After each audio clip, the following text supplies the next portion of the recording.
Doggo hopes you will thrive in your career. I'm a professional career advisor / resume writers who have helped thousands of people switch careers and land jobs by connecting them directly to hiring managers. Ask us anything. How should I respond if they ask me about job jumping? That is switching jobs every few years. Companies aren't loyal to you anymore, but expect you to be, and the only way to move up is by leveraging your current position to land a better one elsewhere. Is it appropriate to ask an interviewer for feedback to improve myself for the future? This is a tricky question to tackle broadly, since every industry has different norms and perspectives on tenure. For example, a 12 to 24 month tenure in some industries, consulting, early level investment banking and private equity, large tech, is perceived as normal, while it would be shockingly short in pharmaceuticals. Our advice is generally you want to be testing your market value and opportunities for promotion constantly, but be sensitive to your industry's norms. The standard answer that does not raise eyebrows during an interview is along the lines of I was able to land a position that offered more responsibility, opportunity, and career development. I need a change of career, but I have no idea what I want to do, just that I want to do something else. What's your advice on seeking out a new career? One exercise we go through with candidates is identifying different family friends within your network. What professions do the people around you have? Aunts, uncles, friends of your parents, older alumni from your high school or college, etc. Grab a coffee or a beer with them and really pick their brain. You'd be surprised by how much people love to give advice and guidance for someone interested in their field. Don't be too shy to reach out. Cover letters. How important or not important are these actually? I'm sure it varies greatly by industry and maybe even by geographical location. But in general, what are your thoughts on writing them, and ideal length? Great question. We've worked with over a dozen career counselors here in the Bay Area and maintain a large network of recruiters. The direction the hiring industry is moving towards is placing more emphasis on customizing covering emails. Cover letters are seen as a prerequisite and are often read. Nevertheless, it's good to include one as it passes a minimum bar. We recommend 2 to 3 paragraphs and a density of roughly 75% of one full page. Mirror the header that you use in your resume. What is your best advice for not giving up? I'm a recent college graduate, and honestly these last few months have been demoralizing. I've resorted to even applying for janitor positions in town until I can find something with my degree, but still cannot even get a call back for an interview. All I know is how to be a student. Hi, don't give up.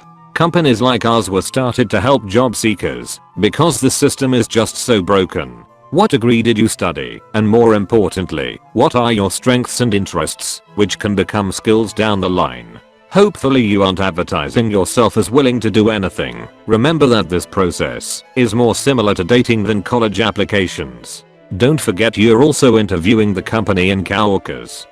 Any suggestions for LinkedIn profiles? I'm trying to find a new job that is more than a lateral move. I get a few inquiries through it every month, but want to make it more effective. A few tips for LinkedIn profiles. Make sure you search for jobs and save ones that you're interested in. Keep all your content up to date and formatted in a way that highlights your achievements. Use a clear, professional headshot and don't be afraid to reach out through the messaging feature to recruiters or other companies that post that they are hiring. It can be a great way to get a direct connection with hiring managers / recruiters / HR departments.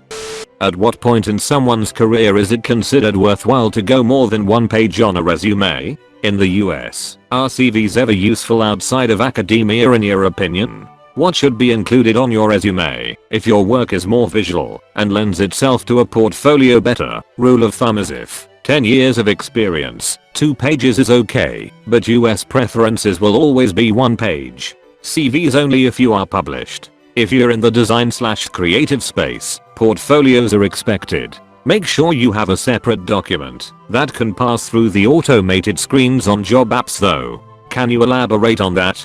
Certainly. Most companies use applicant tracking systems, ATS, to manage their hiring pipeline. When you go through a job application and see that certain fields are automatically filled out for you based on your resume, that's when you know your resume is being parsed properly. However, if you're in a field that requires portfolios, you need human eyes. Email. Follow-ups are not considered rude, and job seekers tend to be too shy. What kind of advice can you offer this up-and-coming generation, millennials, that are trying to break into this job market for the first time? Stay open-minded. There are many opportunities out there that could seem like they are unrelated to what you want in a career, but could lead to incredible options later down the road. Be prepared to work hard and show that you are interested in staying in the position for a while, because with the current job hopping trend, many employers are hesitant to hire millennials if they are suspicious that they will leave within a year or two of employment. Reach out to your network. This is one of the most valuable tools you have as a young job seeker looking to break into an industry. Focus on how you can make a big impact at your first employer right away. The more you can achieve in a short time, the better for making moves either up the ladder or into different better positions. I'm trying to get a job in a city and a country 3,000 miles away, where I'm originally from. At this point I'm pretty sure my resume is trash binned as soon as my address is seen. One imagines your clients encounter this and other similar problems as well. Advice? This can be a problem due to applicant tracking systems, but there are ways around it. In your summary, you should make it clear that you are looking to relocate. Also make a point of mentioning your desire to relocate in any cover letters. When someone is trying to convey that they have managed high dollar budgets, is it appropriate to say a dollar amount, or is it better to just describe the resources you were responsible for? That is 10 fleet vehicles, or 30 employees payroll, 900 computers, etc. When it comes to resumes, having numbers to back up your accomplishments/responsibilities is huge. It adds meat to your resume and packs a huge punch when recruiters/HR departments are scanning through your documents. Having your first bullet point responsibility under a job status figure is a great way to get noticed via your resume. Dollar amounts tend to catch the eye of a reviewer first, and I would always include them if it is not confidential information. Generally it is recommended practice to include 2 to 3 KPIs for each role, so including supplementary numbers on resources and staff is a positive. Is there a common mistake that a lot of people make when looking for a new job? A big mistake is not doing sufficient research on the new company/position that they are looking to fill. This can cause blunders during the interview. If you are asked specific questions about the position and the mission of the company, that is, why do you want to work here? And it could also lead to regret if you aren't really sure what you are getting yourself into when making a transition into a new job. How have you helped fresh grads overcome the barrier of entering the job market, which demand XX number years of experience in the field when they have little to none?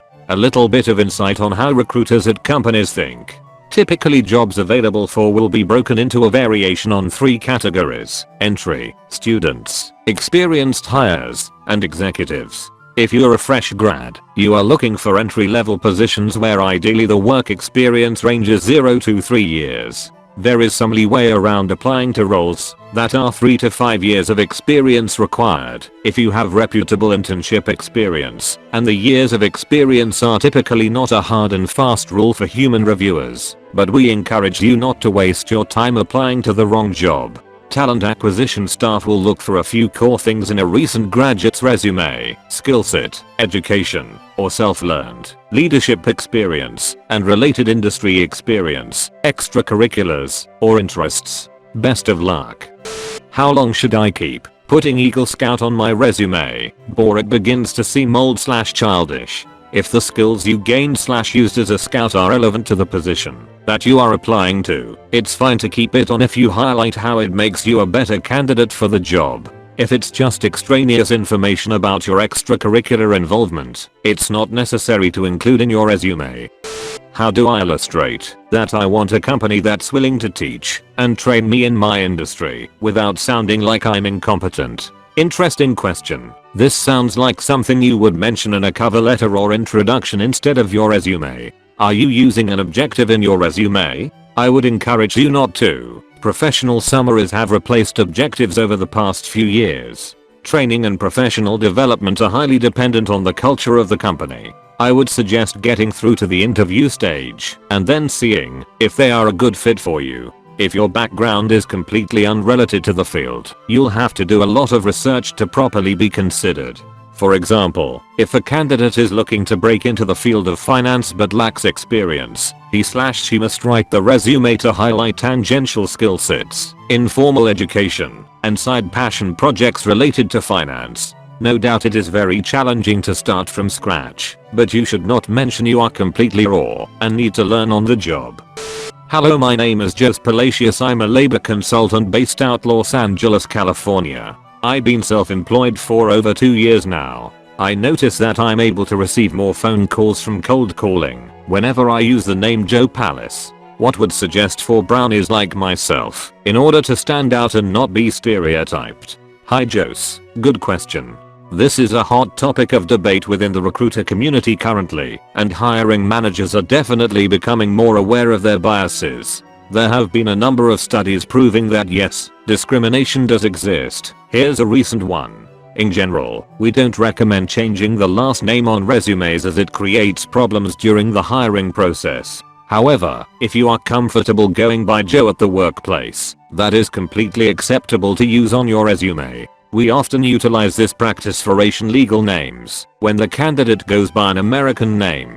More in-depth studies show that aligning your skills and interests to the norm is beneficial. I hate that stereotyping is a large part of hiring, and we wouldn't suggest whitewashing, but try to align your profile to your industry. I'm an older worker, 60, who has spent most of his life as a janitor or janitor supervisor. I have other skills, but I feel most jobs won't even consider me due to my age, or because I'm a janitor. Is there something I could put on my resume so a company would at least give me an interview? You mean hygienic engineer? It's definitely not impossible for older job seekers to make career changes and find something new with their experience. Make sure you are current. Create a LinkedIn profile if you don't already have one, and take the time to fill it out and put in a nice, professional headshot. You have a lot of work experience that can be relevant to other fields. So research the positions that you'd like to work in and emphasize how your background will help you to fulfill the requirements of the position.